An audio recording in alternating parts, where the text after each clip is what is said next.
결혼 7년 차. 나 박선영은 강씨 집안에서 며느리가 아니라 24시간 대기조 무급 식모였다. 시어머니의 김장김치는 무조건 내 손으로 담가야 했고 시누이의 아이들 등하원도 내 몫이었으며 남편의 와이셔츠는 매일 손빨래를 해야 했다. 그렇다면 나 자신은 어땠을까? 자궁근종이 커질 대로 커져 방광을 짓누르던 그날 시어머니는 여자가 원래 다 그런 거지 유난 떨지 말고 참아라 라고 하셨다. 결국 주방 바닥에 쓰러져 구급차에 실려가고 나서야 나는 마포 성모병원 병상에 누울 수 있었다. 머리맡에 둔 스마트폰 화면이 켜졌다 꺼지기를 반복했다. 부재중 전화 60통, 발신자는 모두 더머님이었다. 단 한 통도 몸은 좀 괜찮니? 라고 묻는 전화가 없었다. 음성 사서함에 남겨진 메시지는 토시 하나 틀리지 않고 똑같았다. 온 식구가 굶고 있는데 넌 도대체 언제 들어올 거냐? 61번째 전화. 나는 마침내 통화 버튼을 눌렀다. 하지만 나는 울지도 욕을 하지도 심지어 목소리를 높이지도 않았다. 나는 그저 딱 한 가지 일을 했을 뿐이다. 그날 밤 강씨 집안은 완전히 박살이 났다. 이야기를 시작하기 전에 좋아요와 구독을 눌러주시면 진심으로 감사하겠습니다. 자, 이제 편안한 마음으로 제 이야기에 귀 기울여 주세요. 새벽 5시 15분 경기도 고양시 일산의 이 낡은 아파트에는 주방 환풍기가 웅웅거리는 낮은 소리만 울려 퍼지고 있었다. 박선영은 가스레인지 앞에 서서 손잡이가 긴 국자로 냄비 속에 사골국을 시계 방향으로 적고 있었다. 이 국은 시어머니 강순자 여사가 콕 집어 주문한 메뉴였다. 전날 밤부터 시간을 계산해 불을 켰고 꼬박 8시간을 끓여야만 국물이 뽀얗고 진하게 우러나왔다. 냄비 가장자리를 타고 오르는 뜨거운 김이 선영의 창백한 얼굴에 확 끼쳤다. 아랫배에서 묵직한 통증이 밀려왔다. 날카롭게 찌르는 듯한 아픔이 아니라 누군가 뱃속에 주먹을 집어넣고 바깥으로 세게 밀어내는 듯한 느낌이었다. 선영은 국자를 젓던 손을 멈추고 허리를 숙인 채 양손으로 대리석 싱크대 가장자리를 짚었다. 가슴이 크게 오르내렸다. 그녀는 입을 꾹 다물고 코로 천천히 숨을 들이마셨다가 내뱉었다. 3번의 심호흡을 연달아 하고 나자 통증이 조금 가라앉으며 지속적인 뻐근함으로 바뀌었다. 옆에 놓인 프라이팬에서는 여전히 지글거리는 소리가 났다. 남편 강태욱의 아침 식사는 무조건 갓 부쳐낸 계란말이와 방금 싼 김밥이어야 했다. 밖에서 파는 김밥은 오래 두어 밥알이 딱딱하고 위생적이지 않다는 이유였다. 선영은 허리를 펴고 한 손으로 계란을 풀어 기름을 두른 팬에 부은 뒤 뒤집개로 재빠르게 가장자리를 말아 올렸다. 양문형 냉장고는 이제 절반 이상 텅 비어 있었다. 시누이 강은지가 주말에 아이 둘을 데리고 친정에 와서 2-3일 머무는 동안 냉장실에 있던 과일과 채소, 고기 반찬이 흔적도 없이 사라졌기 때문이다. 은지는 집으로 돌아갈 때 남은 최고급 한우 2팩마저 챙겨가면서도 반찬값 이야기는 단 한마디도 꺼내지 않았다. 아침 6시 반, 식탁 위에는 4사람 몫의 수저가 놓였다. 시어머니 강순자 여사는 탁한 붉은색 수면 바지를 입은 채 상석에 앉아 숟가락을 들어 사골국 표면에 뜬 기름을 걷어내고 한 숟갈 맛을 보았다. 그녀는 미간을 찌푸리며 숟가락을 밥그릇에 툭 던졌다. 스테인리스 숟가락이 사기그릇에 부딪히며 날카로운 소리를 냈다. 오늘 국이 왜 이리 밍밍하냐? 시어머니가 젓가락으로 국그릇 가장자리를 톡톡 두드렸다. 너 또 꾀부리면서 시간 덜 채우고 불 껐지? 선영은 식탁 옆에 서서 아직 식탁 닦을 행주를 손에 쥔 채 대답했다. 어머님, 어젯밤에 배가 너무 아파서 40분 정도 일찍 불을 껐어요. 시어머니는 젓가락을 내려놓았고 얼굴빛이 순식간에 어두워지며 눈가에 주름이 팽팽하게 당겨졌다. 내가 몇 번을 말했니? 이 사골국은 우리 태욱이 몸보신용이라고. 걔가 건설회사 다니면서 매일 사장 눈치 보느라 스트레스가 얼마나 심한 줄 알아? 너는 그깟 배 좀 아픈 걸 못 참아. 여자가 원래 다 그런 거지. 유난을 떨어. 맞은편에 앉은 남편 태욱은 입안으로 계란말이를 쑤셔 넣고 있었다. 다림질이 잘 된 하얀 와이셔츠를 입은 그는 스마트폰 화면의 뉴스만 뚫어져라 쳐다볼 뿐 처음부터 끝까지 선영 쪽은 쳐다보지도 않았다. 조용한 식당 안에서 그가 밥을 씹는 소리만 유난히 또렷하게 들렸다. 신우이 은지의 큰아들은 식탁 옆자리에 앉아 젓가락으로 김밥을 푹푹 찌르며 장난을 치고 있었다. 김밥 한 알이 나무 바닥으로 떨어지면서 그 안에 있던 단무지와 오이채가 사방으로 흩어졌다. 은지는 스마트폰으로 사진을 넘겨보는데 푹 빠져 고개도 들지 않고 말했다. 언니, 저것 좀 닦아줘.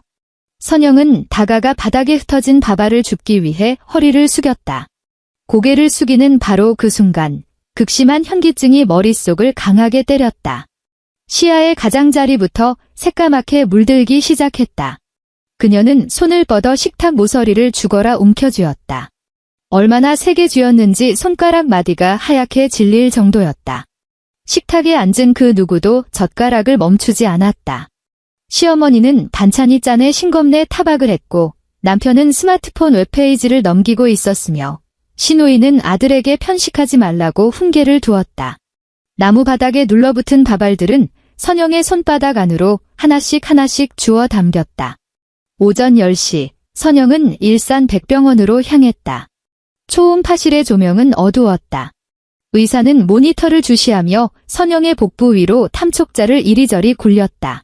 끈적거리는 마찰음이 들려왔고 의사의 미간은 점점 더 깊게 파였다. 옷을 갈아입고 진료실 의자에 앉았을 때 의사가 출력된 결과지를 그녀 앞으로 밀어주었다. 자궁근종입니다. 크기가 벌써 8cm나 되네요. 의사가 초음파 사진에 커다란 음영을 가리켰다. 방광과 직장을 심하게 압박하고 있어요. 최근 들어 화장실을 유난히 자주 가고 쥐어짜는 듯한 심한 통증이 동반되지 않았습니까? 선영은 결과지를 내려다보며 고개를 끄덕였다. 최대한 빨리 수술 일정을 잡고 절제해야 합니다. 의사가 차트에 적힌 환자의 나이를 확인하며 말했다. 이 정도 크기는 절대 하루 이틀 만에 자란 게 아닙니다. 그동안 정기검진 같은 건 한 번도 안 받으셨어요. 진료실 안에 10여 초간 정적이 흘렀다. 선영은 결과지 모서리에 찍힌 바코드만 멍하니 바라보았다. 시간이 없었어요. 그녀가 입을 열었다. 석 달 전이 떠올랐다. 그때도 허리를 펴지 못할 정도로 배가 아파서 병원 진료를 예약하려던 참이었다. 그런데 그날 시어머니가 밖에서 돌아오자마자 집안에 애군이 끼었다며 용한 무당을 불러 굿을 해야 한다고 선언했다. 시어머니는 선영에게 종이 한 장을 던져주며 제사상 5상을 차리라고 지시했다. 선영은 이틀 꼬박 주방에 서서 아침부터 밤까지 제사용 전을 부쳐야 했고 매캐한 기름 냄새와 연기 때문에 눈조차 제대로 뜰 수 없었다. 시간을 조금 더 거슬러 올라가면 신우이의 아이 둘이 동시에 독감에 걸렸을 때가 있었다. 은지가 혼자서는 도저히 감당이 안 된다며 친정에 울면서 전화를 걸었고 시어머니는 뒤도 돌아보지 않고 선영을 아동병원으로 보냈다. 선영은 병상 사이의 좁은 접이식 의자에서 꼬박 이틀 밤을 새우며 각종 의료기기의 삑삑거리는 소리와 아이들의 칭얼거림을 견뎌야 했다. 가급적 빨리 날짜를 잡으시죠. 더 이상 미루면 안 됩니다. 의사가 키보드를 타닥타닥 두드리며 말했다. 선영은 검사 결과지를 반으로 접어 낡은 에코백 가장 안쪽에 쑤셔 넣었다. 병원을 나와서도 그녀는 곧장 집으로 가지 않고 근처 대형마트로 향했다. 냉장고에 두부가 다 떨어졌기 때문이다. 시어머니가 어젯밤 잠자리에 들기 전 오늘 저녁은 아주 부드러운 순두부찌개가 먹고 싶다고 신신당부했던 터였다. 밤 8시, 식탁 위는 이미 깔끔하게 치워져 있었다. 주방에서는 식기세척기가 돌아가는 소리만 나지막이 울렸다. 태욱은 거실 소파에 앉아 텔레비전 뉴스를 보고 있었다. 선영이 다가가 한가운데 접힌 자국이 선명한 검사 결과지를 거실 유리 탁자 위에 올려놓았다. 태욱의 시선이 텔레비전 화면에서 결과지로 옮겨갔다. 벽면과 소결란을 쓱 훑어본 그의 미간이 금세 좁아졌다. 수술, 그가 물었다. 며칠이나 입원해야 하는데? 의사 선생님이 최소 일주일은 입원해야 한대요. 선영이 소파 옆에 선 채로 대답했다. 태욱은 몸을 등받이에 깊숙이 기대며 손에 쥔 리모컨을 반 바퀴 돌렸다. 그럼 집에서 밥은 누가 해? 엄마 무릎 관절염 또 도져서 오래 서 계시지도 못하잖아. 선영은 그의 얼굴을 내려다보았다. 밖에서는 항상 부드럽고 예의 바른 모범적인 남편의 정석 같은 그 얼굴이었다. 배달 음식 시켜 드셔도 되잖아요. 선영이 말했다. 아니면 아가씨더러 며칠 와서 도와달라고 하든가요? 태욱의 입에서 짧고 어이없다는 듯한 헛웃음이 터져나왔다. 당신 은지 성격 뻔히 알면서 그래? 걔한테 밥을 하라고? 라면 하나 끓이면서도 냄비를 홀랑 태워 먹는 애야. 배달 음식은 또 엄마가 조미료 냄새 난다고 입에도 안 대실 텐데. 그는 결과지를 다시 탁자 가장자리로 쓱 밀어내며 선영을 올려다보았다. 수술 좀 미루면 안 돼? 다음 달이 엄마 칠순이잖아. 고희연 무사히 치르고 나서 생각하자고. 잔치 앞두고 며느리가 병원 신세지면 친척들 보기에도 영 모양 빠지잖아. 선영은 그 자리에 우두커니 서 있었다. 텔레비전에서는 환절기 독감을 주의하라는 뉴스가 흘러나오고 있었다. 그녀의 입술이 달싹거리며 위아래 치아가 가볍게 부딪혔지만 끝내 아무런 소리도 새어나오지 않았다. 그녀는 허리를 굽혀 탁자 위에 결과지를 집어들고 원래 접혀있던 자국대로 다시 반듯하게 접어 자신의 가방 안에 챙겨 넣었다. 사흘 뒤 새벽 3시.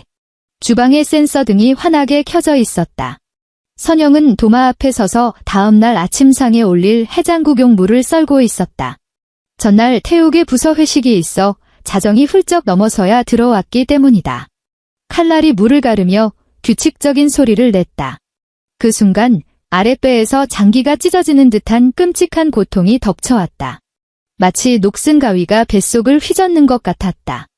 선영의 손에서 힘이 풀렸고 식칼이 도마 위로 쨍그랑 떨어지더니 가장자리를 타고 미끄러져 타일 바닥으로 요란하게 곤두박질 쳤다. 그녀는 다리에 힘이 풀려 주방 바닥에 그대로 주저앉고 말았다. 하반신에서 통제할 수 없는 뜨거운 액체가 왈칵 쏟아져 내렸다. 면 소재의 잠옷바지를 붉게 물들인 핏물이 타일 틈새를 타고 순식간에 번져나갔다. 새하얀 조명 아래 그 붉은색은 끔찍하게도 선명했다. 복도에서 슬리퍼를 질탈질탈 끄는 소리가 들려왔다. 화장실을 가기 위해 깬 옆방의 시어머니가 주방 미닫이 문을 벌컥 열었다. 시어머니의 시선은 바닥에 쓰러진 선영에게 먼저 닿았고 곧이어 타일 틈새를 타고 흐르는 검붉은 액체로 향했다. 아이고, 깜짝이야. 시어머니가 비명을 질렀다. 하지만 그녀의 입에서 튀어나온 두 번째 문장은 주방 공기를 얼어붙게 만들었다. 내가 어제 새로 깐 주방 매트. 저 핏물 지워지기는 하는 거냐? 구급차는 10분 만에 아파트 1층에 도착했다. 구급대원들이 반쯤 의식을 잃은 선영을 들것에 실었다. 태욱은 겉옷 하나를 대충 걸치고 운동화를 구겨 신은 채 구급차에 올라탔다. 차량 뒷문이 닫히고 새벽거리를 찢는 요란한 사이렌 소리가 울려 퍼졌다. 태욱은 구석에 쭈그려 앉아 스마트폰을 꺼내 어딘가로 전화를 걸었다. 은지야.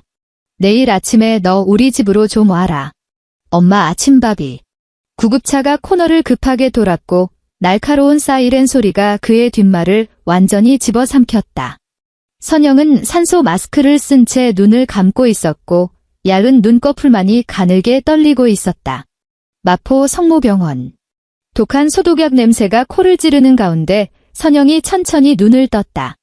흐릿하던 시야가 점차 또렷해졌고 머리 위로는 병실의 창백한 형광등 불빛이 보였다. 아랫배의 수술 자국에서 살이 당기는 듯한 통증이 느껴졌고 수액팩의 투명한 액체가 튜브를 타고 그녀의 손등 정맥으로 뚝뚝 떨어지고 있었다. 협탁 위는 텅 비어 있었다. 종이컵 하나와 노란색 포스트잇 한 장이 전부였다. 흔한 병문안 꽃바구니나 과일 바구니 하나 보이지 않았다. 그녀가 손을 뻗어 포스트잇을 떼어냈다. 태욱의 글씨체였다. 나 먼저 가볼게. 엄마 혼자 계셔서 신경 쓰이네. 무슨 일 있으면 전화해.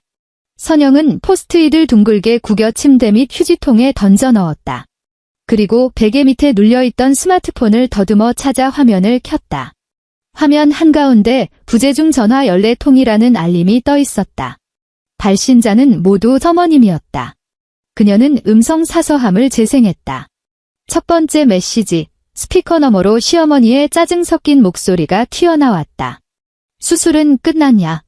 냉장고에 장조림 고기, 너 병원 가기 전에 간장 부어놨어. 안 놨어? 태우기가 아무리 찾아도 안 보인단다. 선영은 일시 정지 버튼을 누르지 않았다. 다음 메시지가 자동으로 재생되도록 내버려 두었다. 두 번째 메시지. 2. 장조림 간장 비율이 도대체 어떻게 되는 거냐? 태우기가 간장을 냅다 부어놔서 짜서 입에도 못 대겠다. 물을 얼마나 더 부어야 하는지 빨리 전화해서 알려줘라. 세 번째 메시지에서는 목소리가 눈에 띄게 높아져 있었고 화가 잔뜩 배어 있었다. 왜 전화를 안 받아? 지금 집구석이 얼마나 개판인지 알아? 세탁기에 처박힌 옷에서는 쉰내가 진동을 하고 싱크대에는 설거지가 산더미야. 너 도대체 병원에서 뭐하고 자빠졌어? 선영은 스마트폰의 전원 버튼을 눌렀다. 화면이 새까맣게 꺼졌다. 그녀는 병상에 가만히 누워 천장 형광등 주변에 쌓인 먼지를 멍하니 응시했다. 눈가에 맺힌 눈물이 뺨을 타고 흐르지 않고 그대로 눈꼬리를 지나 귓바퀴 속으로 흘러들어가며 짧고 서늘한 감각을 남겼다. 수술 이틀 차 오후. 태욱이 병실 문을 밀고 들어왔다. 그의 손에는 편의점 비닐봉지가 들려 있었고 그는 그것을 협탁 위에 무심하게 올려두었다. 투명한 비닐봉지 안에는 삼각김밥 2개와 생수 1병이 들어 있었다. 그는 병상 옆에 둥근 보조의자에 엉덩이를 걸쳤다. 그리고 10분이라는 시간 동안 무려 4번이나 손목시계를 들여다보았다. 12분이 지났을 무렵 그의 스마트폰이 울렸다. 화면을 힐끗 확인한 그가 전화를 받았다. 네, 과장님. 그 결산 보고서는 제가 이미 메일로. 3분 뒤 또다시 스마트폰이 울렸다. 아, 네, 현장 건축 자재 명세서 확인해서. 18분째 되던 때 스마트폰이 3번째로 울렸다. 이번에는 태욱의 어깨가 움찔하고 굳어졌다. 그가 스마트폰을 귀에 가져다 대자마자 수화기를 뚫고 나온 시어머니의 쩌렁쩌렁한 목소리가 병실 안을 쩌렁쩌렁 울렸다. 태욱아, 왠지 그 기집애가 끓인 된장찌개는 도저히 사람이 먹을 게 못 된다. 고추장을 3숟갈이나 쳐넣어가지고 네 동생 태준이가 제 식구 데리고 밥 먹으러 왔다가 한 숟갈 먹고 그대로 쓰레기통에 뱉었잖니. 네 마누라는 도대체 언제 기어들어온대? 자궁에 혹 좀 떼어낸 게 무슨 대수라고 유난을 떨어. 내가 너 낳았을 때는 다음날 바로 밭에 나가서 김을 맸다. 태욱은 다급히 송화기를 손으로 틀어막고 병실 안의 다른 환자들 눈치를 살피며 목소리를 한껏 낮췄다. 엄마, 선영이 수술한 지 얼마 안 돼서 아직 회복 중. 회복은 무슨 얼어 죽을 회복. 당장 강씨 집안 가스레인지 불이 꺼지게 생겼는데. 태욱은 서둘러 전화를 끊어버렸다. 그는 스마트폰을 양복바지 주머니에 쑤셔 넣고는 병상에 누운 선영을 바라보며 입술을 달싹거리다 멈추기를 반복했다. 선영은 그를 가만히 바라보다 그의 입 밖으로 나오지 못한 그 말을 대신 내뱉었다. 나보고 빨리 퇴원하라는 거지? 태욱은 부정하지 않았다. 그는 무릎 위에 놓인 바지 정장천을 만지작거리며 시선을 피했다. 담당 의사 선생님이 그러는데 경과가 좋으면 3, 4일 만에 퇴원해서 외래 진료로 바꿔도 된다고. 선영은 눈을 감았다.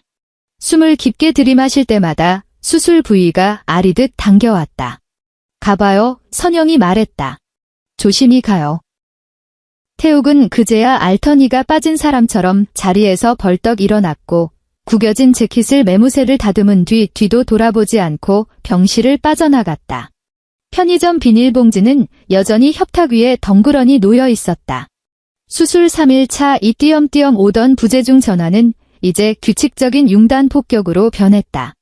아침 7시부터 선영의 스마트폰 화면은 15분에서 20분 간격으로 어김없이 불을 밝혔다. 시어머니의 지독하고 집요한 독촉이었다. 음성 메시지의 내용도 밥을 해라. 물건이 어딨냐 묻는 것에서 점차 일방적인 화풀이와 폭언으로 변질되어 갔다. 오전 9시, 너 꾀병 부리면서 일부러 안 기어들어 오는 거지? 병원 침대에 자빠져 있으니까 아주 상팔자지? 낮 12시, 내가 애초에 너 같은 걸 며느리로 들이는 게 아니었는데. 근본도 없이 자라가지고 어른이 전화를 해도 귓등으로도 안 듣고. 오후 3시, 네 친정애미가 널 그따위로 가르치더냐? 남의 집 귀신이 되기로 작정하고 시집을 왔으면 죽어도 시댁 주방에서 죽어야지. 당장 전화 안 받아. 선영은 스마트폰을 무음 모드로 설정했다.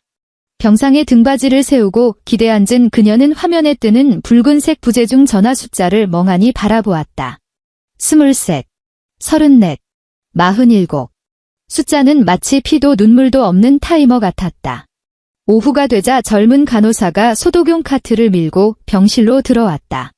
간호사가 선영의 머리맡에 놓인 체온계를 집어드는 순간 화면을 가득 채운 붉은색 부재중 전화 알림창들을 보고 흠칫 놀랐다. 간호사는 차트에 기록을 하면서 차마 궁금증을 참지 못하고 조심스럽게 물었다. 환자분 이거 누가 이렇게 전화를 계속해요? 혹시 대부업체나 빚쟁이한테 쫓기세요? 선영은 간호사의 앳된 얼굴을 보며 입꼬리를 살짝 끌어올렸다. 빚쟁이보다 훨씬 무서운 사람이요. 선영이 담담하게 대답했다. 사채업자들은 적어도 법은 무서워하잖아요. 수술 4일 차 오후. 붉은색 숫자는 어느새 58을 가리키고 있었다. 선영은 병상에 기대 앉아 스마트폰 충전 케이블을 뽑았다. 그리고 음성사서함 앱을 열어 첫 번째 메시지부터 차례대로 시어머니의 폭언을 듣기 시작했다. 메시지 하나가 끝날 때마다 길게 눌러 내부 저장소에 저장을 선택했고 파일 이름을 날짜와 시간으로 꼼꼼하게 수정했다. 그녀의 손놀림은 매우 기계적이고 규칙적이었으며 표정은 평온하기 그지없었다. 마치 평소 주방에서 마트에서 사온 채소를 다듬어 부위별로 썰고 밀폐 용기에 차곡차곡 담아 정리하는 모습과 다를 바 없었다. 옆 침대를 쓰는 아주머니는 담낭 제거 수술을 받은 중년 여성이었다. 아주머니는 도저히 참을 수 없다는 듯 손에 쥐고 있던 신문지로 허벅지를 탁 내리쳤다. 아이고, 새댁. 시어머니가 진짜 노망이 났나 보네. 아주머니가 목소리를 한껏 낮추면서도 분통을 터뜨렸다. 아니, 배에 수술 자국이 선명한 사람한테 어찌 저리 사람을 못 잡아먹어서 안달이래? 신랑은 뭐해? 꿀 먹은 벙어리야. 왜 말리지도 않아? 선영은 고개를 들지 않은 채 하나의 오디오 파일 이름을 041이 언어폭력으로 수정했다. 못 말려요. 선영이 화면을 응시하며 말했다. 어릴 때부터 제 엄마 치마폭에서 벗어나질 못한 사람이거든요. 그럼 새댁은 왜 가만히 당하고만 있어? 같이 쌍욕을 퍼부어주지 못할 망정 아주머니가 답답하다는 듯 철제 침대 난간을 쾅 쳤다. 저렇게 미친 듯이 지저대는데 그냥 둬. 선영은 대답하지 않았다. 그녀는 저장된 음성 파일들을 하나의 압축 파일로 묶었다. 그리고 스마트폰의 녹음기 앱을 켜서 새 녹음 버튼을 누를 준비를 한 뒤 기기를 베개 옆에 살포시 내려놓았다. 밤 8시. 병실의 조명이 어두워졌다. 스마트폰 화면이 다시 밝아졌다. 60번째 전화였다. 선영은 화면에 번쩍이는 어머님이라는 세 글자를 가만히 내려다보았다. 전화는 신호음이 끊길 때까지 울리다 결국 자동으로 끊어졌다. 3분이 지났다. 화면이 다시 번쩍였다. 61번째였다. 선영은 베개 옆에 녹음 버튼을 쓱 누른 뒤 숨을 깊게 한 번 들이마시고 통화 연결 버튼을 눌렀다. 전화가 연결되자마자 수화기의 기계음을 뚫고 시어머니의 찢어지는 듯한 고함 소리가 병실에 쏟아졌다. 박선영, 너 되졌어. 살았어. 온 식구가 이틀째 밥 한 술 못 뜨고 있는 거 몰라? 집안 꼬라지가 돼지우리 뺨치는데 당장 짐 싸서 튀어오지 못해? 내 말 안 들려. 선영은 스마트폰을 귀에서 한 뼘 정도 떼어낸 채 화면의 통화 시간이 15초를 넘어가는 것을 지켜보았다. 수화기 너머의 악다구니가 숨을 고르기 위해 아주 잠깐 멈춘 그 찰나의 순간 그녀는 스마트폰을 입가로 바짝 가져갔다. 어머님 선영의 목소리는 소름 끼칠 정도로 차분하고 평온했다. 마치 아무도 듣지 않는 심야 라디오의 일기예보를 읽는 것 같았다. 이쪽 전파 상태가 안 좋네요. 잠시만요. 그녀는 지체 없이 붉은색 종료 버튼을 눌렀다. 병실에는 다시 무거운 정적이 내려앉았다. 선영은 고개를 숙이고 스마트폰에 숨긴 폴더를 열었다. 그 안에는 방금 녹음한 파일이 아니라 그녀가 지난 3년 동안 쥐도 새도 모르게 차곡차곡 모아온 캡처 사진과 증거 자료들이 담긴 압축 파일이 있었다. 그녀는 카카오톡 앱을 실행했다. 강씨 집안 가족 단톡방의 마지막 메시지는 이틀 전 태욱이 야근 중이라며 텅 빈 사무실 모니터를 찍어 올린 사진이었다. 선영은 그 압축 파일을 선택한 뒤 주저없이 전송 버튼을 눌렀다. 초록색 전송 막대가 순식간에 채워졌다. 파일 전송 완료. 그날 밤 강씨 집안은 완전히 박살이 났다. 압축 파일 안에는 3개의 하위 폴더가 있었다. 첫 번째 폴더의 이름은 강태욱이었다. 3년 전 선영이 태욱의 자동차 내부를 세차하다가 실수로 블랙박스 재생 버튼을 눌렀을 때의 일이다. 영상 속에는 그녀의 것이 아닌 아주 낯선 여자의 간지러운 웃음소리가 녹음되어 있었다. 선영은 그때 블랙박스 메모리 카드를 들고 남편을 추궁하지도 한밤중에 울고불고 소리치지도 않았다. 대신 새 외장 하드를 하나 사서 마치 가계부를 쓰듯 매일매일 그들의 흔적을 기록하기 시작했다. 폴더 안에는 수십 장의 카카오톡 캡처 화면이 들어 있었다.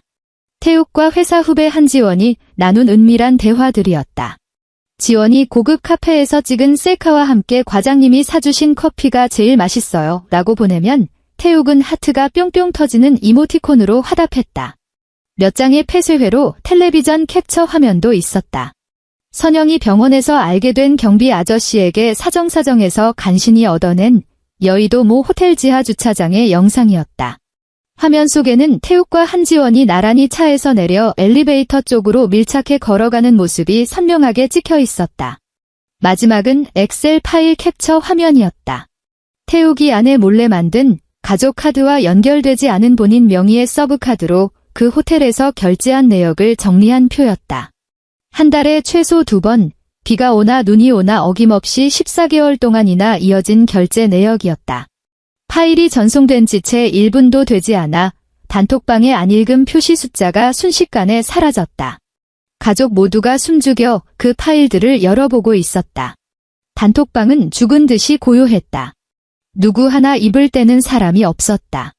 1분 30초 뒤 언제나 집안일에 무관심하던 둘째 도련님 강태준이 덜렁기호 하나를 보냈다. 선영은 아무런 대꾸도 하지 않았다. 그녀의 시선은 두 번째 폴더로 향했다. 이름하여 강순자. 그것은 시어머니 강순자 여사의 비밀 장부였다. 작년 환절기 선영이 시어머니의 겨울옷을 압축팩에 정리해 넣다가 우연히 발견한 것이었다.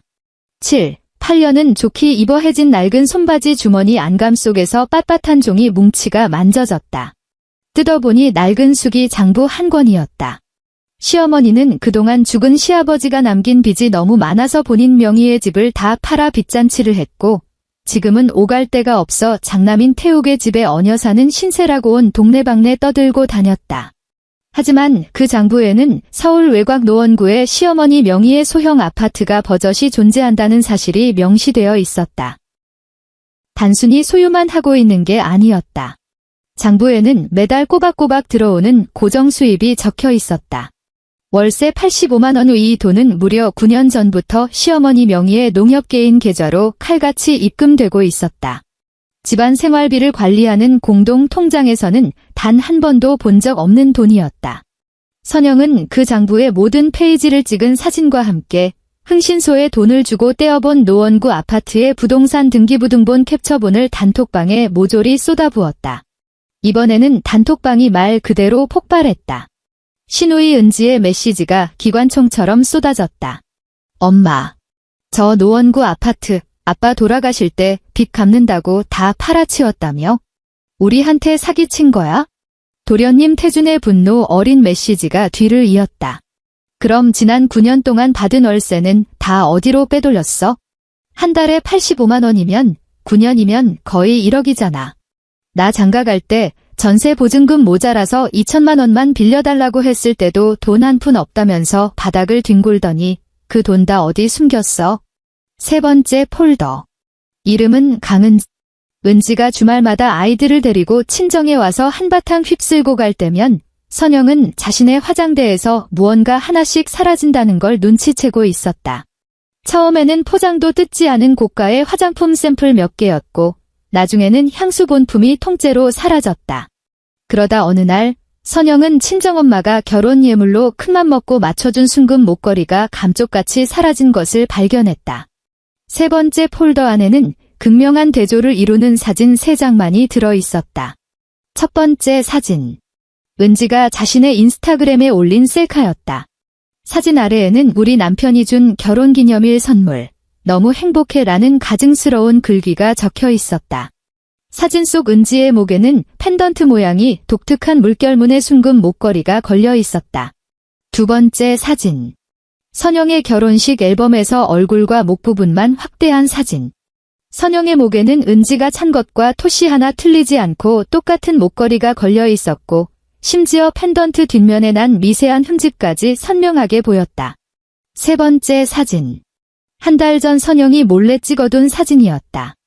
은지가 현관에 아무렇게나 팽개쳐 둔 명품 토트백이 배경이었고, 지퍼가 열린 가방 안주머니 사이로 바로 그 금목걸이가 삐죽 튀어나와 있었다. 단톡방은 이제 완전히 통제불능 상태에 빠졌다. 평소 가족 단톡방에서 명절 인사 외에는 입도 뻥긋하지 않던 계정 하나가 불쑥 튀어나왔다. 은지의 남편, 수원시의 한 중학교에서 체육교사로 일하는 착하고 무던한 사내였다. 그는 단 한 줄의 메시지만 남겼다. 강은지, 이게 다 무슨 소리야? 그 후 40분 동안 강씨 가족 단톡방에는 수백 개의 메시지가 융단 폭격처럼 쏟아졌다. 시어머니 강순자 여사는 1분이 꽉 차는 음성 메시지를 열댓 개나 연달아 보냈다. 처음에는 악을 쓰며 소리쳤다. 박선영 이 미친년아. 내가 감히 시어미 물건을 뒤져 중간쯤부터는 질질 짜며 동정을 구했다. 내가 기어이 이 집안을 풍비박산 내려고 작정을 했구나. 그리고 마지막 몇 개의 메시지는 숨이 넘어갈 듯한 헐떡거림과 입에 담기 힘든 쌍욕으로 범벅이 되어 있었다. 선영의 스마트폰 화면 상단에는 남편 태욱의 전화 발신 알림이 미친 듯이 깜빡거렸다. 그녀는 쳐다보지도 않고 곧바로 비행기 탑승 모드를 켠 뒤 와이파이 연결만 살려두었다. 단톡방 안에서는 태준과 은지가 이미 체면이고 뭐고 다 내던진 채 진흙탕 싸움을 벌이고 있었다. 태준, 넌 친정 올 때마다 기둥뿌리 뽑아 먹으러 오냐? 하다 이제는 새언니 예물 목걸이까지 도둑질해 가? 내가 그러고도 사람 새끼야? 은지, 내가 나한테 그딴 소리 할 자격이나 있어? 너 장가갈 때 이 집안 안방 차지하고 앉아서 엄마가 가진 마지막 현금까지 싹 다 털어 전세금 보탰잖아. 내가 여태껏 엄마한테 10원짜리 하나 효도한 적 있어? 이전 투구가 절정에 달했을 때 단톡방의 숨통을 끊어놓는 가장 치명적인 알림이 떴다. 화면에 회색 글씨로 시스템 안내 메시지가 떠올랐다. 태준 처님이 그룹 채팅방을 나갔습니다. 5분 뒤 쉴 새 없이 쏟아지던 태준의 메시지가 뚝 끊겼다. 그는 더 이상 은지의 쌍욕에 대꾸하지 않았다. 방금 채팅방을 나간 자신의 아내에게서 개인 메시지를 받았기 때문이다. 나 친정으로 갈 거야. 당신네 강씨 집안의 이 구역질나는 시궁창 싸움에 더는 엮이기 싫어. 앞으로의 일은 당신 혼자 알아서 해. 밤 11시. 병원 복도의 불빛은 이미 절반 이상 꺼져 있었고 간호사 스테이션 쪽에서 가끔씩 들려오는 조용한 발소리만이 병실의 정막을 깼다. 선영은 병상에 기대에 앉아 스마트폰을 다시 켰다. 화면에는 127개의 읽지 않은 메시지와 22통의 부재중 전화 알림이 떠 있었다. 그녀는 그 어떤 메신저 대화창도 클릭하지 않았다. 그녀는 웹 브라우저를 열어 주소창에 무언가를 입력했다. 사흘 전 그녀가 남몰래 가입해둔 이혼 전문 변호사 상담 사이트였다. 계정에 로그인한 뒤 상담 게시판에 접속했다. 키보드를 누르는 손가락이 화면 위에서 소리 없이 움직였다. 협의 이혼을 진행하려 합니다. 남편의 장기적인 외도 사실을 입증할 명백한 증거가 있을 경우 재산 분할 비율과 위자료 청구 기준은 어떻게 됩니까? 또한 시어머니의 재산 은닉 정황이 재산 분할 과정에 영향을 미칠 수 있는지 궁금합니다. 전송 버튼 클릭. 모든 일을 끝마친 선영은 스마트폰 화면을 끄고 가슴 위에 두 손을 모은 채 천천히 눈을 감았다. 옆 침대의 아주머니는 이미 깊은 잠에 빠져 규칙적인 코골이 소리를 내고 있었다. 수액팩의 투명한 액체는 여전히 똑딱거리는 시계추처럼 일정하게 떨어지고 있었다. 선영은 깊게 숨을 들이마셨다 내쉬었다. 수술 부위는 여전히 쓰라렸지만 지난 7년 동안 그녀의 가슴을 짓누르던 그 탁하고 더러운 공기가 마침내 산산이 흩어지는 기분이 들었다. 이것은 그녀가 결혼한 지 7년 만에 맞이하는 가장 평온하고 안락한 밤이었다. 몇 시간 뒤 수원시. 동이 막 트기 시작한 새벽. 시누이 강은지는 식탁 위로 종이 뭉치가 쾅 하고 내리쳐지는 소리에 화들짝 놀라 잠에서 깼다. 눈을 비비며 안방에서 걸어 나온 그녀는 식탁 앞에 앉아있는 남편 박 선생을 발견했다. 거실의 메인 조명은 꺼져 있었고 주방의 센서등만이 켜져 있어 평소 법 없이도 살 것 같던 순박한 남편의 얼굴에 짙고 서늘한 그림자를 들이우고 있었다. 식탁 위에는 흔한 아침 식사 대신 두툼한 A4 용지 뭉치가 놓여 있었고 그 옆에는 문방구에서 사온 규격화된 협의혼 의사 확인서가 놓여 있었다. 아침부터 무슨 바람이 불어서 그래? 은지가 헝클어진 머리를 극적이며 다가가 의자를 빼서 앉았다. 새벽 대바람부터 잠도 안 자고 무슨 서류를. 그녀의 목소리는 종이 뭉치의 맨 윗장을 확인하는 순간 목구멍에 턱 걸려버렸다. 그것은 지난 3년간 그녀가 긁어댄 신용카드 결제, 대금 명세서였다. 모든 지출 내역마다 빨간색 형광펜으로 굵게 밑줄이 그어져 있었다. 매달 200만 원, 어떨 때는 300만 원. 남편의 목소리는 낮게 깔려 있었고 어떤 감정의 동요도 느껴지지 않았다. 당신이 나한테 그랬지? 친정 장모님 무릎이 안 좋아서 대학병원에 정기적으로 영양주사 맞으러 가셔야 하고 기력 보충할 한약도 지어드려야 한다고. 나야 학교에서 애들 가르치며 쥐꼬리만 한 월급 받는 선생이지만 장모님 병원비 보태는 데는 단 한 번도 토단 적 없어. 왜냐? 내 아내의 어머니고 어른이시니까. 그가 손가락을 뻗어 붉게 칠해진 결제 내역 중 하나를 꾹 짚었다. 청담동 VIP 피부과. 면세점 한정판 명품 가방.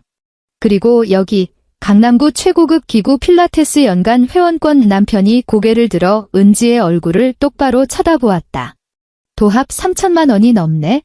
강은지, 내 엄마 무릎은 참으로 호화롭게도 치료를 받는구나. 은지의 얼굴에서 순식간에 핏기가 가셨다. 그녀는 무의식적으로 카드 명세서 뭉치를 낚아채려 했다. 아니야, 오빠. 내 말 좀 들어봐. 이건 오해가. 그 순금 목걸이 캡처하면 나도 똑똑히 봤어. 남편이 그녀의 말을 자르며 명세서 위에 올렸던 손을 재빨리 거두어 들였다. 마치 더러운 오물이라도 만진 것 같은 태도였다. 당신의 그 잘난 가족 단톡방에서 내 밑바닥이 다 까발려지는 거 처음부터 끝까지 다 지켜봤다고. 내 피 같은 월급 빼돌려서 사모님 행세한 것도 모자라 이제는 자기 친오빠 마누라 예물까지 도둑질을 해. 그건 진짜 오해야. 내가 가방 챙기다가 실수로 잘못 들어간 거라고. 은지의 목소리가 새카맣게 갈라지며 눈물이 핑 돌기 시작했다. 예전 같았으면 그녀가 눈물만 찔끔 흘려도 금세 마음이 약해지던 남편이었다. 하지만 오늘 남편은 그저 자리에서 일어나 이혼 서류를 그녀의 코앞으로 쓱 밀어줄 뿐이었다. 도장 찍어. 두 아이 양육권은 내가 가져간다. 내가 지난 3년 동안 펑펑 써댄 돈은 내가 인생 공부한 셈 치고 더 이상 안 따질 테니까. 대신 오늘 당장 짐 싸서 이 집에서 나가. 미쳤어. 고작 이런 일로 나랑 이혼하겠다고. 은지가 날카롭게 소리치며 남편의 옷소매를 잡아 끌었다.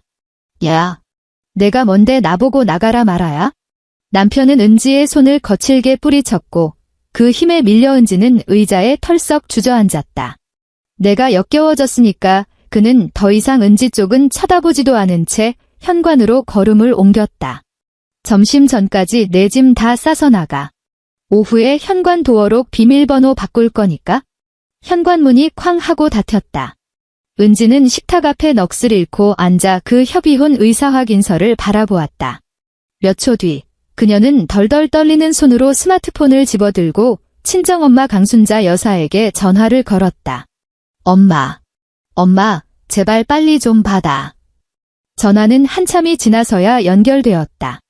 하지만 수화기 너머로 들려온 것은 순자의 다정한 위로가 아니라 무언가 벽에 부딪혀 박살나는 요란한 파열음이었다. 당장 통장 거래 내역서 가져와. 오늘 엄마가 죽든 내가 죽든 지난 9년치 장부 끝장 볼 거니까 그것은 둘째 강태준의 이성을 잃은 고함이었다. 엄마 근지가 울먹이며 불렀다. 은지야, 엄마 지금 통화할 정신이 아니다. 순자의 목소리는 벼랑 끝에 몰린 짐승처럼 다급했고 울음과 극도의 공포가 섞여 있었다. 내 동생 미쳤어.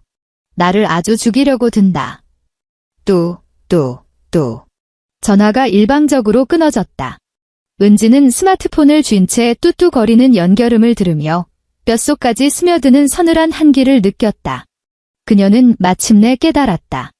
자신이 평생 자랑으로 여겼던 가장 든든한 뒷배, 언제나 자기 편만 들어주며 금쪽 같은 딸로 떠받들어주던 친정이 하룻밤 사이에 완전한 폐허로 변해버렸다는 사실을.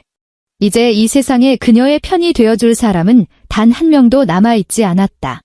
오전 9시 마포 성모병원. 병실 문이 거칠게 열리며 나무 문이 벽의 충격 흡수 장치에 부딪혀 둔탁한 소리를 냈다. 강태욱이 안으로 뛰어들어왔다. 그의 넥타이는 삐딱하게 풀어 헤쳐져 있었고 하얀 와이셔츠 깃의 단추는 2개나 풀려 있었으며 평소 한치의 흐트러짐도 없던 머리카락은 이마 위로 몇 가닥 헝클어져 내려와 있었다. 그의 두 눈은 핏발이 서서 시뻘갰고 가슴은 거칠게 오르내렸다. 옆 침대에서 사과를 깎고 있던 아주머니는 그 험악한 기세에 놀라쥐고 있던 과도마저 멈칫했다. 태욱은 선영의 병상 앞으로 성큼성큼 다가가 침대 발치에 있는 철제 난간을 양손으로 죽어라 움켜쥐었다. 얼마나 힘을 주었는지 손가락 마디가 하얗게 질려 있었다. 너 지금 무슨 짓을 저지른 건지 알아? 그가 목소리를 짓누르며 이새로 말을 쥐어짜냈다. 극도로 억눌린 분노가 서려 있었다. 그 캡처 사진들. 내가 단톡방에 올린 거 태준이랑 은지가 싹 다 봤어. 너 진짜 미쳤어? 선영은 등받이를 세운 침대에 기대앉아 아침 뉴스를 보고 있었다. 그녀는 텔레비전 화면에서 시선조차 떼지 않은 채 그저 평온한 손길로 리모컨의 음소거 버튼을 눌렀다. 나는 그냥 사진 몇 장 보냈을 뿐이에요. 선영의 목소리는 오늘 저녁 찬거리를 이야기하듯 가벼웠다. 그건 내 사생활이잖아. 내 프라이버시라고. 태욱의 얼굴이 불그락푸르락 달아올랐고 이마의 핏대가 툭툭 붉어졌다. 내가 뭔데 그걸 온 식구가 다 보게 만들어?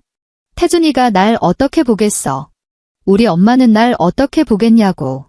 나더러 앞으로 이 집구석에서 어떻게 얼굴 들고 살라는 거야?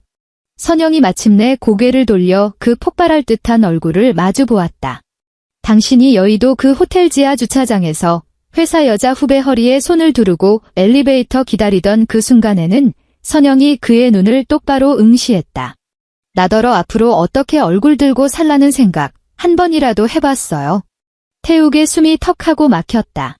그는 입을 벙긋거렸지만 쏟아내려던 수많은 원망과 핑계가 목구멍에 콱 걸려버렸다.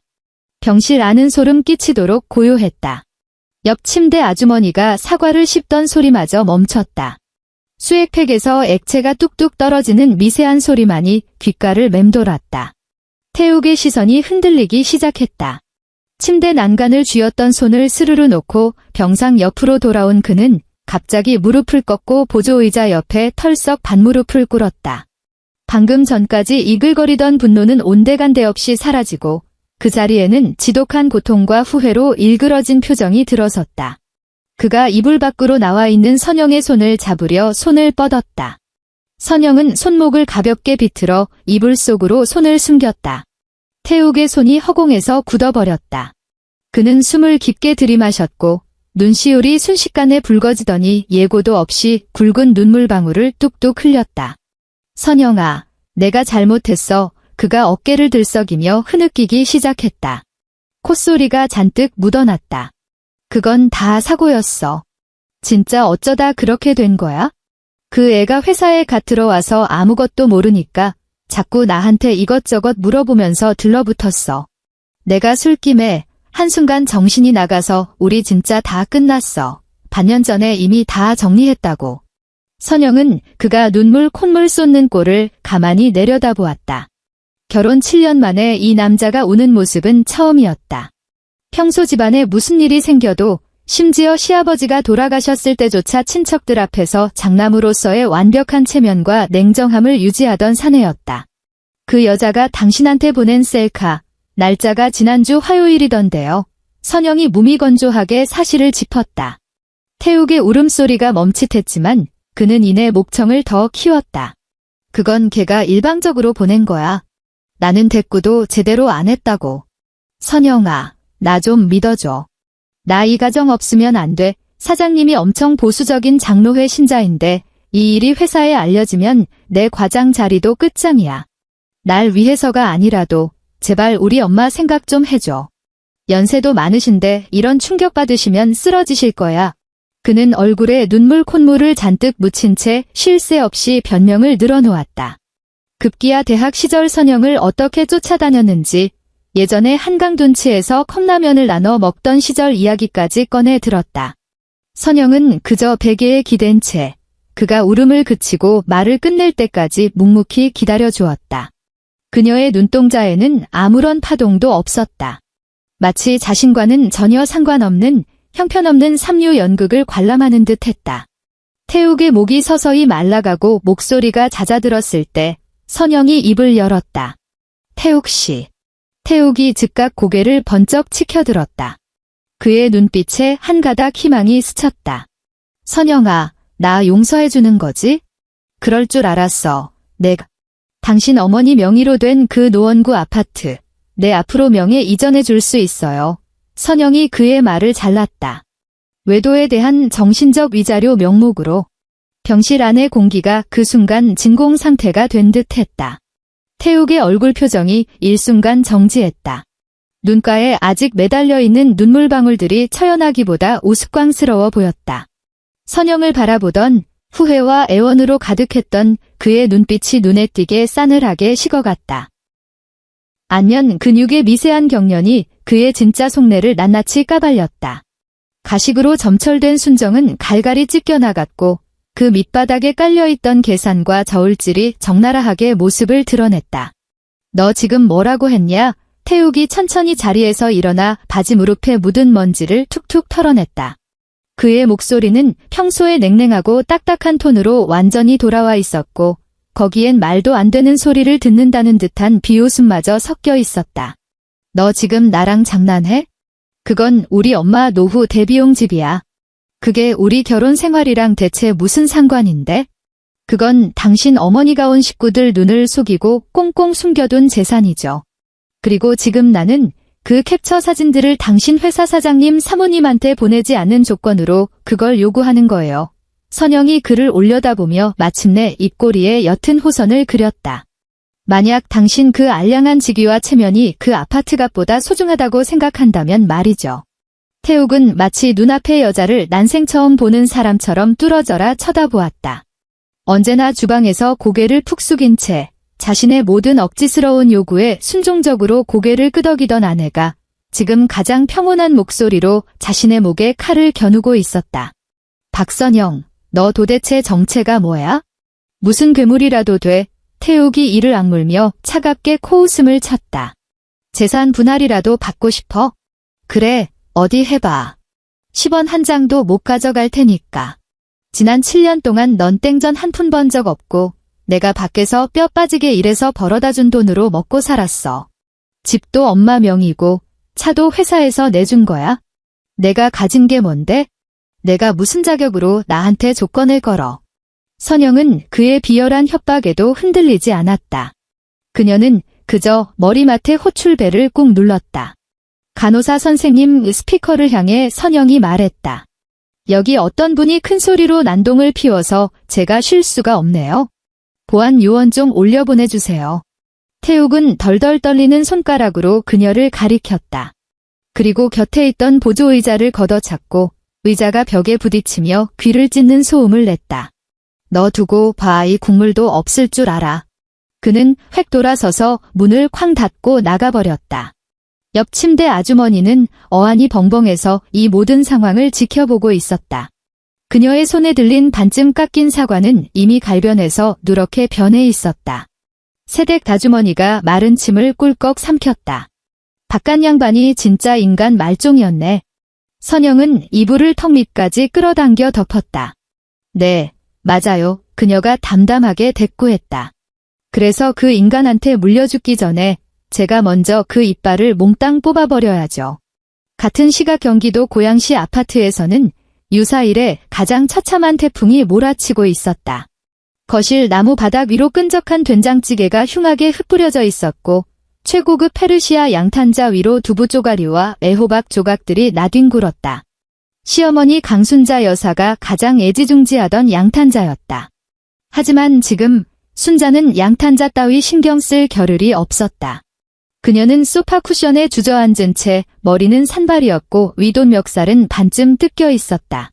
그녀의 눈앞에는 둘째, 태준이 스마트폰을 치켜들고 액정을 그녀의 코끝까지 들이밀고 있었다. 9년. 한 달에 85만 원. 그게 다 합치면 얼만지 엄마가 직접 계산해봐. 태준의 눈동자에는 핏발이 가득 서서 굶주린 늑대 같았다.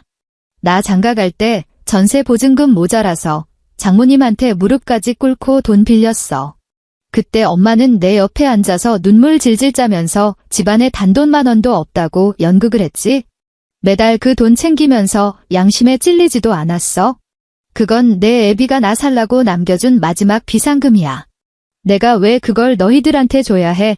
순자가 바닥을 쾅쾅 내리치며 악을 썼다. 내가 너희들 낳고 키웠어. 늙어서 내 몸 건사하려고 돈 좀 챙긴 게 무슨 큰 죄라고. 이게 다 그년 때문이야.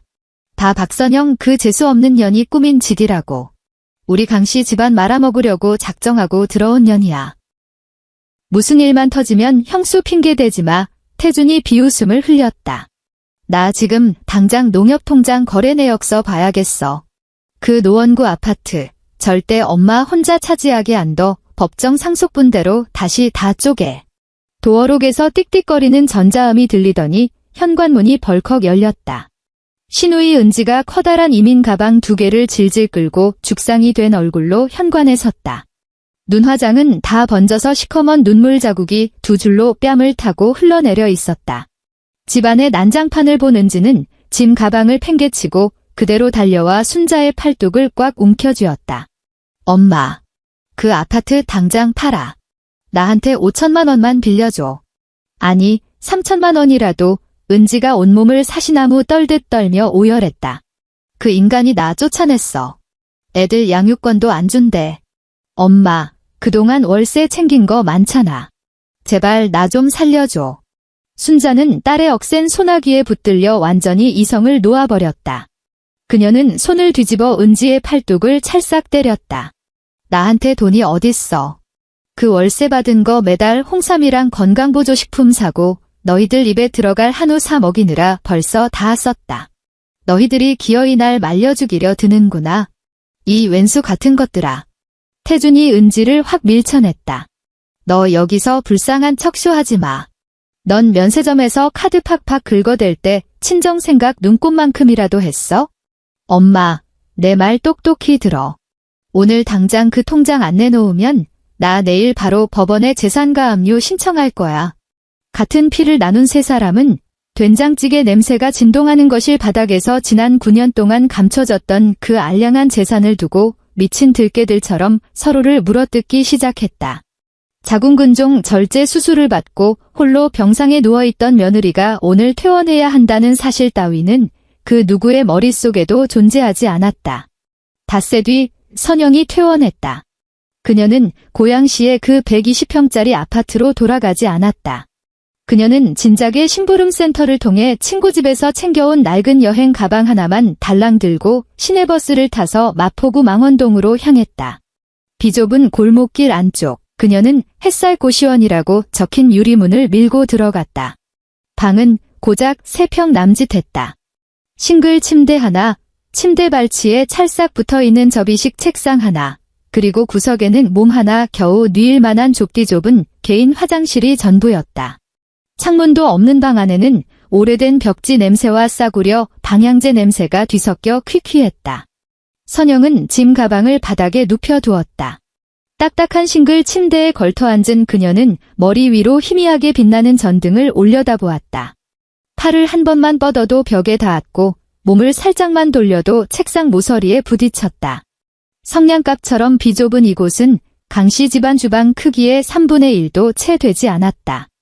하지만 선영은 갑자기 소리내어 웃었다. 그녀에게 이곳은 그 어느 곳보다 널찍하고 아늑했다. 이곳에는 8시간씩 불 앞을 지켜야 하는 사골국도 없었고 바닥에 떨어질까 노심초사해야 하는 김밥도 없었으며 15분마다 숨통을 조여오던 시어머니의 독촉 전화도 없었다. 이 3평짜리 공간은 온전히 완벽하게 그녀 박선영 한 사람만의 것이었다. 다음 날 오전, 선영은 강남역 근처의 한 법무법인 회의실에 앉아 있었다. 최유진 변호사는 진한 회색 정장 차림에 쇼트커트가 잘 어울리는 유능한 여성이었다. 그녀는 선영이 꼼꼼하게 출력해온 수십 장의 증거 자료들을 하나하나 넘겨보았다. 카카오톡 대화 캡처부터 농협은행 통장 사본, 부동산 등기부등본, 심지어 태웅네 회사 사장의 종교적 성향을 뒷조사한 자료까지 완벽했다. 최 변호사는 블루라이트 차단 안경을 벗으며 맞은편의 선영을 바라보았다. 그녀의 눈빛에 짙은 감탄이 스쳤다. 박 선생님, 증거 수집이 완벽에 가깝네요. 웬만한 전문조사원 뺨치는 수준이에요. 최 변호사가 서류 더미 위를 손가락으로 톡톡 두드렸다. 남편 강태욱 씨가 그날 밤 당신은 돈 한 푼 안 버는 무능한 주부라며 협박했다고 하셨죠. 선영이 고개를 끄덕였다. 최 변호사가 헛웃음을 쳤다. 그 사람 뇌구조는 아직도 쌍팔년도에 머물러 있나 보네요. 대한민국 현행가사 재판 판례에 따르면 혼인기간 7년이면 여자가 전업주부라 할지라도 공동재산 형성과 유지에 지대한 공헌을 한 것으로 인정됩니다. 게다가 시어머니의 지병인 중증관절염 수발을 들고 수시로 언여사는 미성년 조카들까지 돌보셨잖아요. 법정에 가면 이거 전부 가사 노동기여도로 쳐줍니다. 최 변호사는 볼펜을 꺼내 백지 위에 숫자 몇 개를 빠르게 휘갈겼다. 첫째, 장기간에 걸친 상습적인 부정행위, 거기에 더해 아내가 투병 중일 때 가해진 심각한 정신적 학대. 이건 명백한 중대 혼인 파탄 사유입니다. 우리는 위자료를 최고 한도인 5천만 원부터 부를 겁니다. 둘째, 재산 분할. 비록 그 아파트가 시어머니 명의로 되어 있더라도 두 분 혼인 기간에 공동 계좌에 쌓인 예금, 남편의 예상 퇴직금, 그리고 남편 명의의 주식과 펀드까지 전부 분할 대상입니다. 그리고 본인 몰래 서브카드로 호텔에서 긁어댄 그 돈들, 그건 악의적인 부부 공동 재산 은닉 및 탕진에 해당하니 전부 금전으로 환산해 보상받아야 합니다.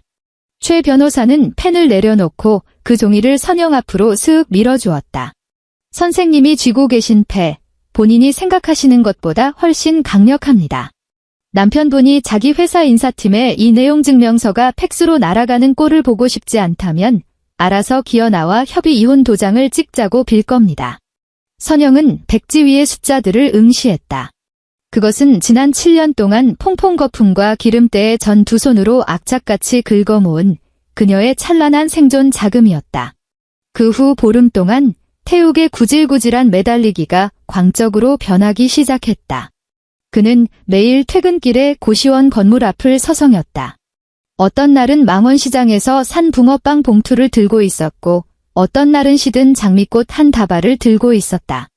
카카오톡으로는 구구절절 장문의 메시지를 수십 통씩 쏟아냈다. 선영아, 밖이 이렇게 추운데 배 수술한데 소독도 해야 하잖아. 그런 열악한 데서 지내면 큰일 나. 그 여자 연락처 싹 다 지웠어. 맹세코 2번 다시 이런 일 없을 거야? 나 한 번만 용서해줘. 선영이 읽고도 아무런 대답이 없자 그의 말투는 서서히 본색을 드러내며 험악해졌다. 너 진짜 끝까지 가보겠다는 거야? 나이 40다 돼서 몸까지 아픈 이혼녀가 나 없이 세상 밖에서 어떻게 버틸 건데? 내 말 명심해. 내가 기어이 법원에 소장 접수하면 나도 돈 다 끌어모아서 최고급 로펌 변호사 선임할 거야. 너 피 말려 죽일 때까지 소송 끌어서 단돈 10원 한 장 못 건지게 만들어줄게. 선영은 고시원의 좁은 침대에 누워 끊임없이 울려대는 메시지 알림을 지켜보았다. 그녀는 마침표 하나조차 답장하지 않았다. 그저 기계적으로 화면을 캡처하고 저장한 뒤 최 변호사에게 전송할 뿐이었다. 최 변호사는 여유롭게 차를 마시는 이모티콘과 함께 짤막한 답장을 보냈다. 계속 짙게 내버려 두세요. 저 인간이 내뱉는 협박 하나하나가 법정에서 위자료 액수를 올리는 훌륭한 증거가 될 테니까요. 그 무렵 벼랑 끝에 몰린 시어머니 순자는 마지막 동아줄이라도 잡는 심정으로 멀리 대전에 있는 선영의 친정으로 화살을 돌렸다. 오후 3시 대전광역시의 한 작은 미용실 안은 파마약과 샴푸의 매캐한 냄새로 가득했다. 선영의 어머니는 오랜 단골 손님의 머리에 롤을 말고 있었다. 앞치마 주머니 속 스마트폰이 징징 울렸다. 발신자를 확인한 그녀는 손에 묻은 파마약을 수건에 대충 닦아내고 미용실 뒷마당으로 나가 전화를 받았다. 사돈, 순자의 찢어지는 듯한 곡소리가 수화기를 뚫고 튀어나왔다. 도대체 딸내미 가정교육을 어떻게 시키신 겁니까? 선영이 저거 단단히 미쳤어요. 우리 태욱이 앞길 망치고 집안 기둥뿌리 뽑으려고 작정을 했다고요. 사돈이 당장 호통쳐서 그놈의 증거인지 뭔지 다 불태워버리고 제 발로 기어들어 오게 만드세요. 여자가 이혼 꼬리표 달면 그 동네에서 얼굴이나 들고 다닐 수 있는 줄 아십니까? 순자는 장장 10분 동안 선영이 시부모 알기를 우습게 아는 불효막심한 년이라느니 피도 눈물도 없는 독종씨라느니 하며 구구절절 억지를 부렸다. 선영의 어머니, 평생을 남의 머리를 감겨주며 고개 숙이고 순박하게 살아온 과묵한 여인은 그 모든 모욕을 묵묵히 듣고만 있었다. 뒷마당의 빨랫줄에 널린 수건들이 바람에 펄럭였다. 마침내 순자가 숨이 차서 헐떡거리며 말을 멈추었을 때 선영의 어머니가 입을 열었다. 그녀의 목소리는 결코 크지 않았지만 오랜 세월 고된 노동으로 다져진 단단하고 서늘한 기운이 서려 있었다. 사돈어른. 순자가 흠칫 놀라며 흐느낌을 멈췄다. 제 딸아이가 차가운 수술대에서 배를 훌쩍 갈라놓고 누워있을 때 사돈어른께서 제 딸아이에게 61통이나 전화를 걸어대셨지요. 어머니의 목소리에는 한치의 떨림도 없었다. 61통, 그게 다 밥 차리러 당장 기어들어 오라는 닭달이었습니다. 그건 순자가 말을 더듬으며 변명하려 했다. 사돈, 한번 생각해 보시지요.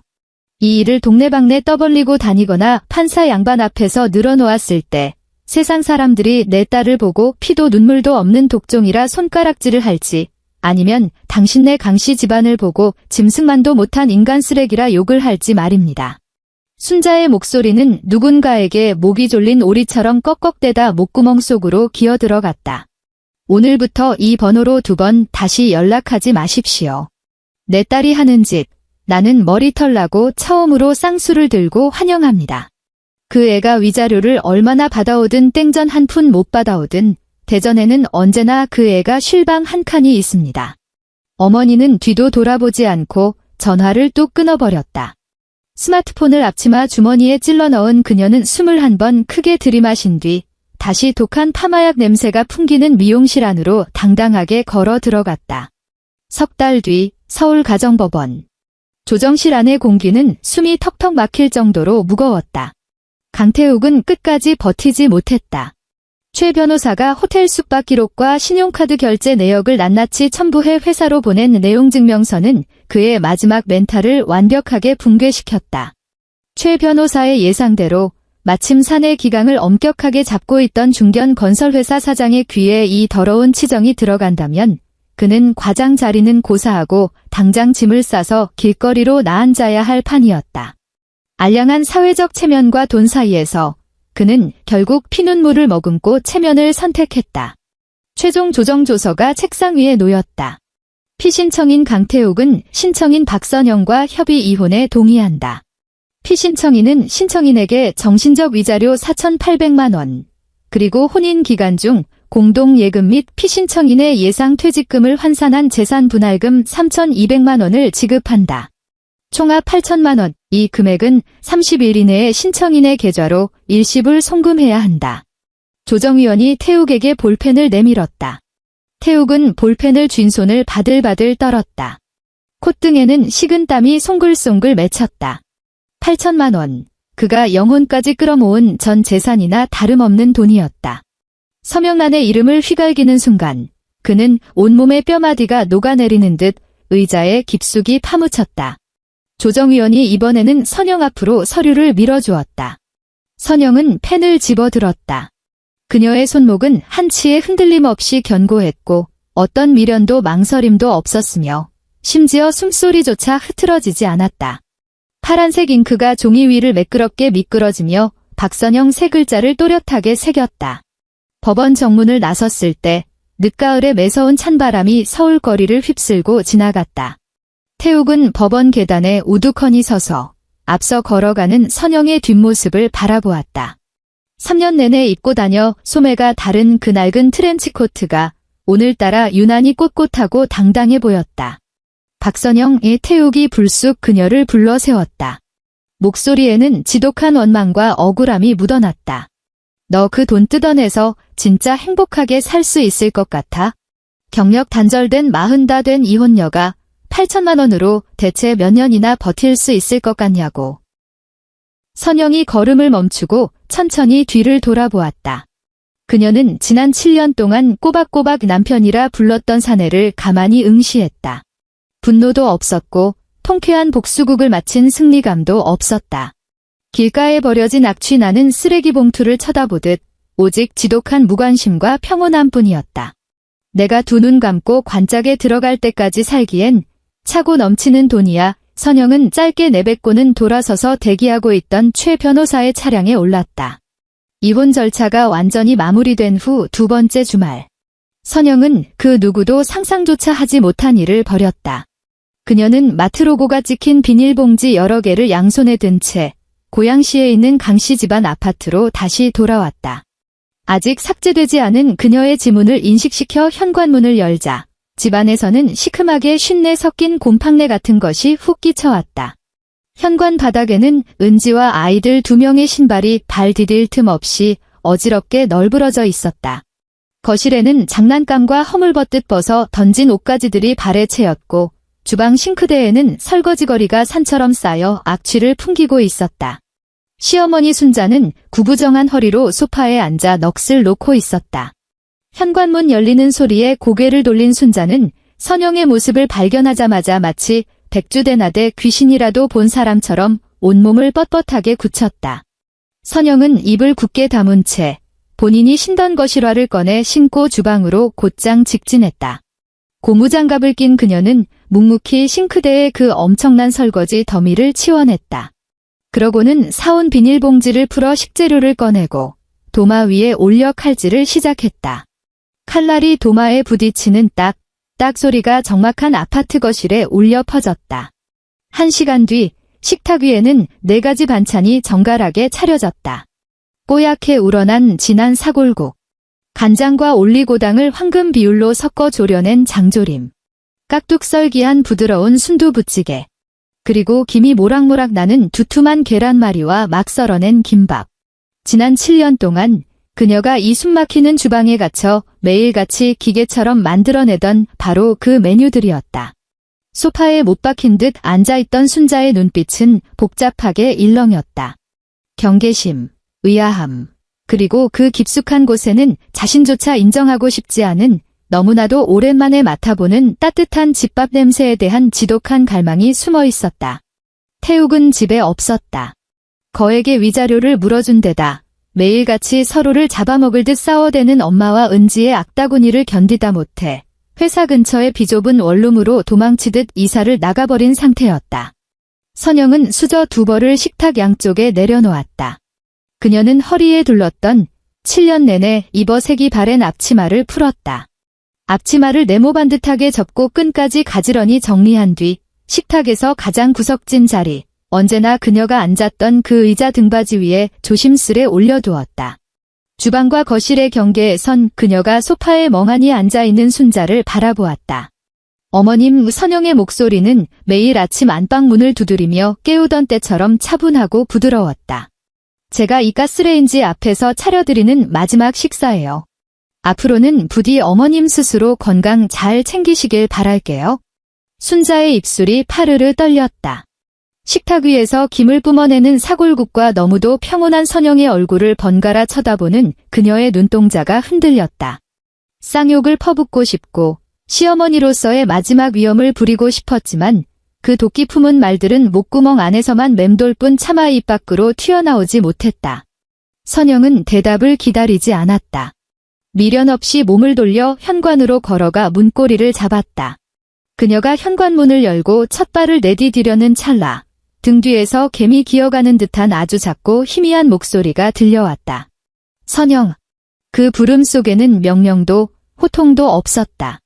오직 때늦은, 너무나도 늦어버려 가슴을 짓누르는 지독한 후회와 공포만이 담겨 있었다. 선영의 발걸음이 0.5초쯤 멈칫했다. 그러나 그녀는 끝내 뒤를 돌아보지 않았다. 현관문이 그녀의 등 뒤에서 묵직한 소리를 내며 닫혔다. 띡 하는 경쾌한 전자음과 함께 도어록이 잠겼다. 퀴퀴한 곰팡내와 지난 7년간 그녀의 숨통을 조였던 그 끔찍한 세계는 이제 영원히 그 문 뒤편에 갇혀버렸다. 석 달 뒤 대전광역시. 선영은 이혼 소송에서 받아낸 위자료와 자신이 몰래 모아둔 쌈짓돈을 합쳐 대전 시내 외곽의 아담한 투룸 전세를 얻었다. 집은 작았지만 정남향이라 매일 아침 커튼을 걷으면 눈부신 아침 햇살이 거실 한가운데까지 따스하게 밀려 들어왔다. 그녀는 동네 사회복지관에서 행정보조 아르바이트를 구했다. 월급은 189만 원이 결코 큰 돈은 아니었지만 그녀 혼자 소박하게 꾸려나가기엔 모자람이 없는 액수였다. 매일 오후 5시 반, 칼같이 퇴근을 한 뒤면 그녀는 친정엄마의 미용실까지 기분 좋게 산책을 했다. 미용실 맨 뒷자리 소파에 앉아 엄마를 도와 뽀송하게 마른 수건들을 동그랗게 말아 정리하며 동네 아줌마들의 시시콜콜한 수다를 배경음악 삼아 들었다. 강씨 집안 사람들의 근황은 이따금씩 예전 직장 동료였던 이 대리의 입을 통해 바람결에 전해지듯 들려왔다.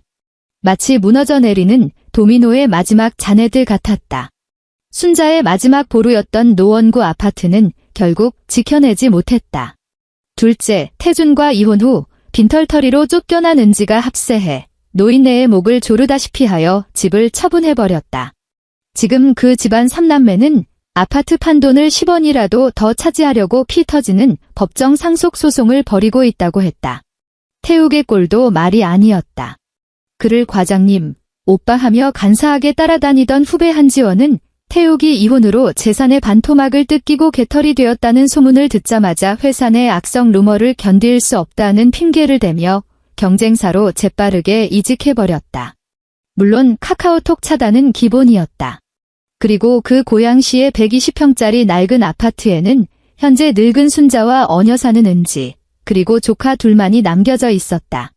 이 대리의 말에 따르면 그 집 앞을 지날 때마다 물건 때려 부수는 소리와 고함 소리가 동네가 떠나가라 울려 퍼진다고 했다. 평생 남이 해주는 밥이나 처먹고 대접만 받던 두 여자가 오늘은 누가 설거지를 할지, 누가 애들 학원 픽업을 갈지를 두고 매일같이 육두문자를 날리며 싸워대기 때문이었다. 선영은 사회복지관 앞 버스 정류장 벤치에 기대에 앉아 스마트폰을 귀에 댄 채 이 대리의 찰진 생중계를 듣고 있었다. 따사로운 햇살이 그녀의 얼굴 위로 부서져 내렸고 아랫배에 새살이 돋아나고 있는 수술 자국마저 따뜻하게 감싸주는 듯했다.